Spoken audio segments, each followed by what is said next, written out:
Bhaskaran sir, இப்படி சண்டை போட்டுக்கொண்டே இருப்பது தான் இன்னைக்கு மருத்துவர் ஐயா முன்பாக இருக்கக்கூடிய ஒரே வாய்ப்புன்னு நினைக்கிறீங்களா?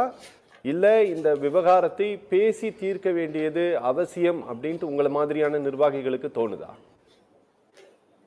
இல்ல, ரெண்டு விதமா பார்க்கணும். ஒண்ணு, ரெண்டு பேரும் சேரணும், கட்சி வலிமையா இருக்கணும் அப்படின்னு எல்லாரும் சொல்றாங்க.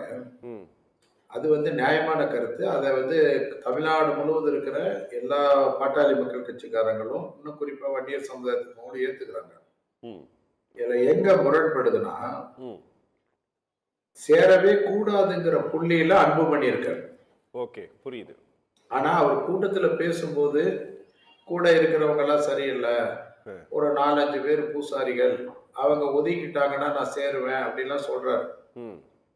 நீங்க பாத்தீங்கன்னா ஜி.கே. மணி கூட இடையில எங்க முன்னாள் தலைவர், இப்ப கௌரவ தலைவராக இருக்கக்கூடிய மரியாதைக்குரிய சட்டமன்ற உறுப்பினர் ஜி.கே. மணி என்ன சொன்னார்னா, நீங்க யாருதான் அந்த பூசாரி அந்த துரோகிகள்னு சொல்லுங்க, நாங்க விளைவிக்கிறோம், நீங்க போய் உங்க அப்பா கூட இருங்கன்னு சொல்றாரு.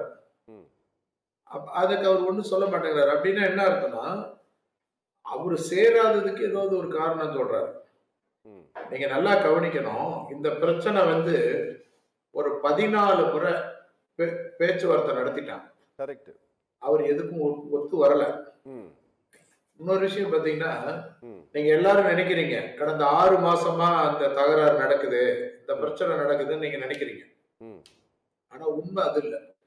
எப்ப அவர் தலைவர் ஆனாரோ அடுத்த ஒரு சில மாதங்கள்லேயே அவர் இந்த கட்சியை கைப்பற்றணுங்கிற முடிவுக்கு போயிட்டார். அப்ப இருந்தே எதிரும் புதிருமா பல காரியங்களை செய்துகிட்டே தான் வந்திருக்காரு.